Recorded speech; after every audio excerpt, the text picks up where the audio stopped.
আজকে আমরা চলছি এক অসাধারণ জায়গায়। রাস্তাটা দেখেছেন? দুই পাশে ঘন সবুজের সারি, তার উপর সূর্যের আলো এসে পড়েছে। মনটা একদম শান্ত হয়ে গেল। এই ধরনের রাস্তা ধরে চলতে থাকলে মনে হয় বাইক চালানো শুধু গন্তব্যে পৌঁছানো নয়, বরং পথের মাঝেও অনেক কিছু আছে উপভোগ করার। সামনেই আছে কালীগঞ্জের সেই বিখ্যাত ছোট মাছ ভাজা খাওয়ার হোটেলগুলো, যেখানে গেলে মন ভরে যাবে আশা করছি।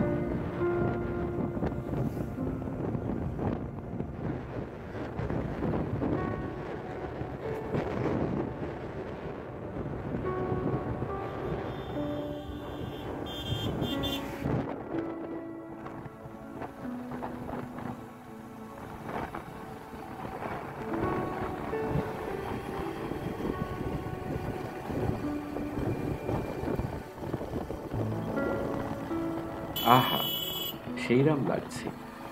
আজকের দিনের গল্পটা অসাধারণ হতে চলেছে।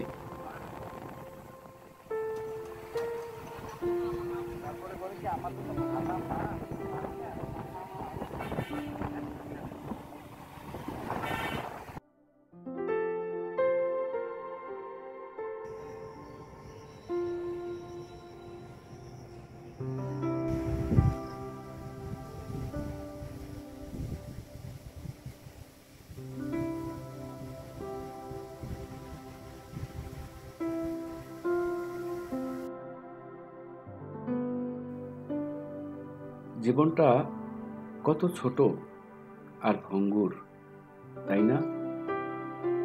তবু আমরা কত কিছু নিয়েই না অযথা অতিরিক্ত ব্যস্ত থাকি।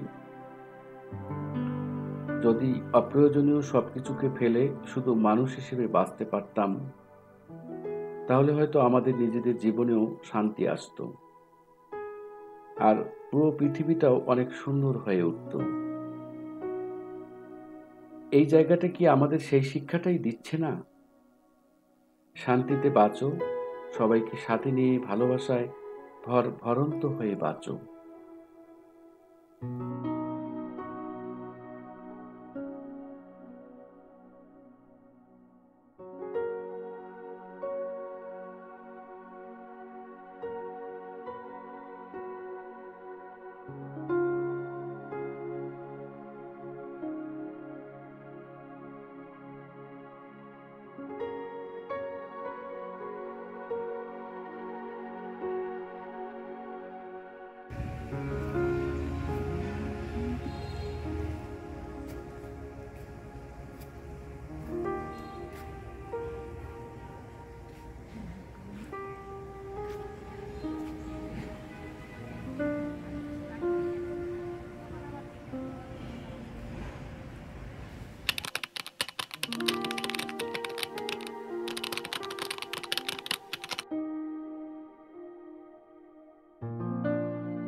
অবশেষে পৌঁছে গেলাম আজকের প্রথম গন্তব্যে, বিলবেলাই মাছের হোটেল।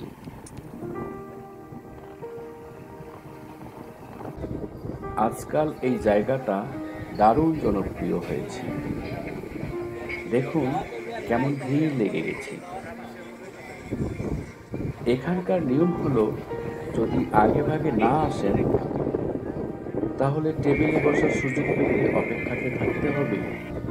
তাই এইখানে আসার পরিকল্পনা থাকলে এখানকার ছোট মাছের স্বাদ নিতে একটু আগে ভাগে আসতে পারেন।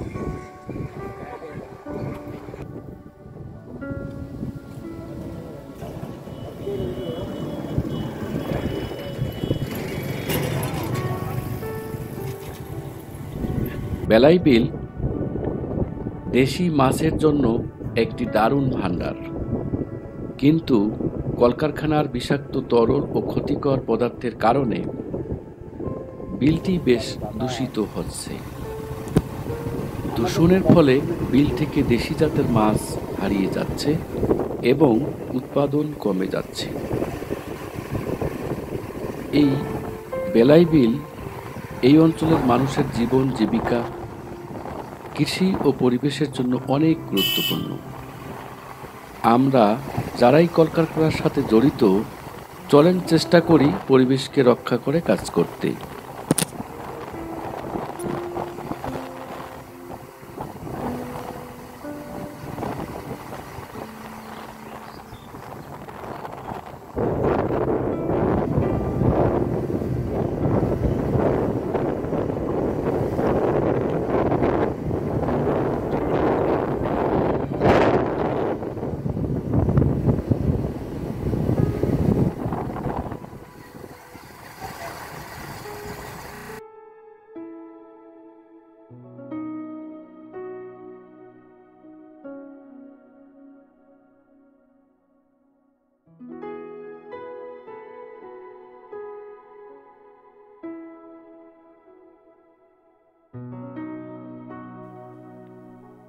বিলবেলাই থেকে 8.5 কিলো সামনে এগোলেই পেয়ে গেলাম আমাদের দ্বিতীয় গন্তব্য। এটা হলো আলমদিনা মাছের হোটেল। এই জায়গার নাম শোনেননি এমন লোক কমই আছেন। এখানে নিজে দাঁড়িয়ে থেকে মাছ ভাজার কাজটা করেন দেলোয়ার ভাই। তার হাতের জাদুতেই নাকি এখানকার মাছ এত সুস্বাদু হয়। আরে শুধু মাছ নয়, শুনলাম তারা নাকি নিজেরা দইও বানায়। আজকে মাছের সাথে এই দইয়ের স্বাদও নিতে হবে।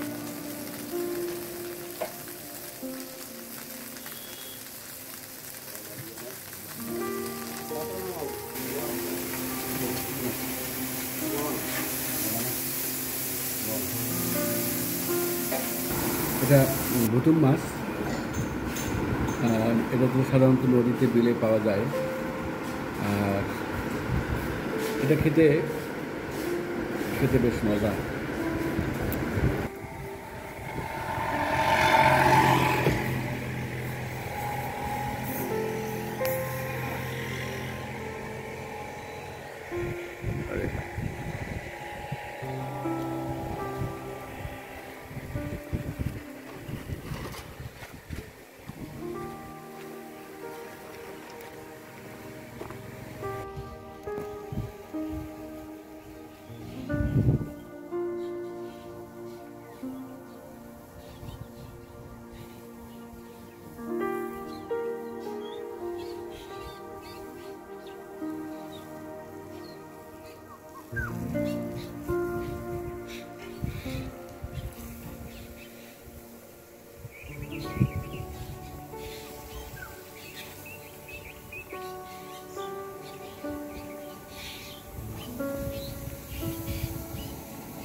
যে কোনো জনপ্রিয় জায়গার আশেপাশে এরকম কিছু নতুন হোটেলও গড়ে ওঠে।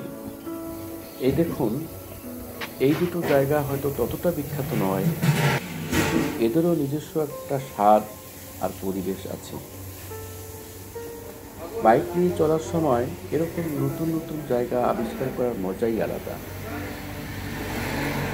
এখানকার মাছও হয়তো মন্দ নয়।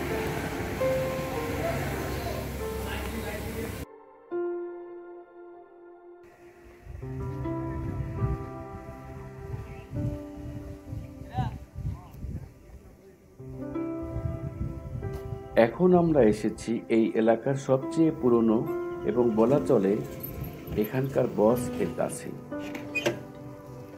এই হলো ভাই ভাই হোটেল। এই হোটেলটার যাত্রা শুরু হয়েছিল প্রায় 40 বছর আগে। এখন এই ব্যবসা সামলাচ্ছেন আফজাল ভাই। তার 70 বছর বয়সী বাবার কাছ থেকে তিনি এই দায়িত্ব পেয়েছেন। তার বাবাও তার সাথে আছেন। ভাইয়া একটু কিন্তু আসতে চাই। বয়সের কারণে এখন আফজাল ভাইকে মূলত সবটা দেখতে হয়। ভাই আপনার ভিডিও ভাই আসছেন আমাদের মাঝখানে, একটা মিষ্টি হাসি আপনার জন্য উন্মুক্ত একটা গিফট, এটা আপনারা না দিয়ে পারছি না। আপনি জনগণের দেখেন, আমার নিজে হাতে খাওয়াই দেবো, তাহলে এটা ইন্টারভিউটা বুঝবে।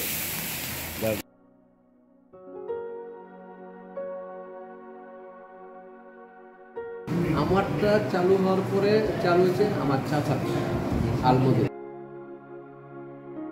আর এরপর চালু হচ্ছে বাকিগুলো। আর বাকি যেই রেস্টুরেন্টে আসছে আমি দোয়া করি সকালে বালুর চলুন। কেন বালুর চলুন জানেন? 10টা মার্কেটিং রেস্টুরেন্ট হলে 20টা কাস্টমার জন্ম, 20টা থেকে আর 3টা আমি পাবো। কেন পাবো? সো ওইখানে খাবে আর আমার এখানে খাবে, তারপরে কন্ট্রোল হবে কাঠটা ভালো কাঠটা মন্দ, তাহলে বালুটার মধ্যে মুখ বেশি যাবে ঠিক। আর যে আমি একই না খাই একই বেশি, তাহলে একার কোনো মূল্য থাকে না। এক্স্যাক্টলি, হ্যাঁ, ব্যবসাতে যত দোকান হয় সমস্যা হয় না। না, আচ্ছা, আমি যে বেশি বেশি এটা বড় কথা, আমার কথা হলো সকলে ভালো ছিল। আপনার নামটা আরেকবার বলেন তো। আমার নামটা হলো মোহাম্মদ আফজাল হোসেন খান। ওই যে মাঝখানে যে একটা বড় দোকান দিচ্ছে দেখলাম, জি, আলম খান। আলম খান, উনি কি হয় আপনার? উনি আমার পাড়াবসী, পাড়াপড়শি। একই গ্রামের লোক। আচ্ছা আচ্ছা, যেই গল্পটা বলতে চাইছিলাম বলতে মাঝখানে ভুলে গেছি। এই দেশে কাজ করে। হ্যাঁ। কাজ সকল কিছু কাজ মনে করে কাজ করতে ভালোবেসে যদি কাজটা করে। ব্যর্থতা তাই না, যদি কাজকে কাজ না মনে করে আমি ক্যাশে বসে থাকবো, তাহলে ওই কাজের সফলতা নেই। এক্স্যাক্টলি।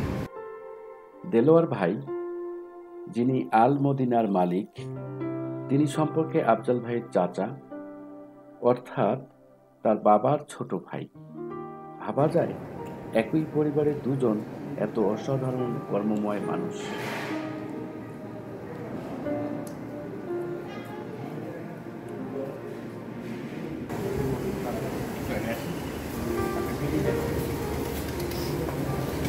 সালে কাজ করে নিয়ে আসতে হবে।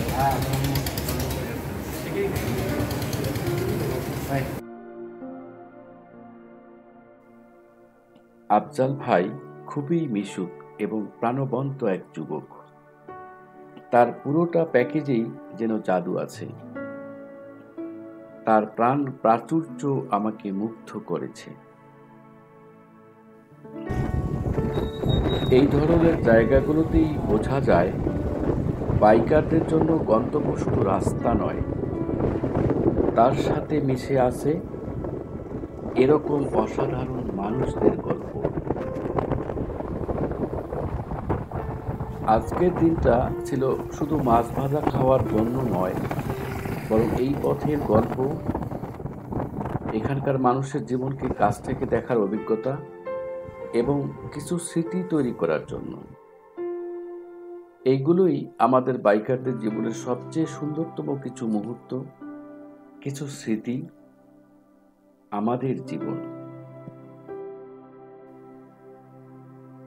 আমরা সবাই মিলে ভালো থাকি।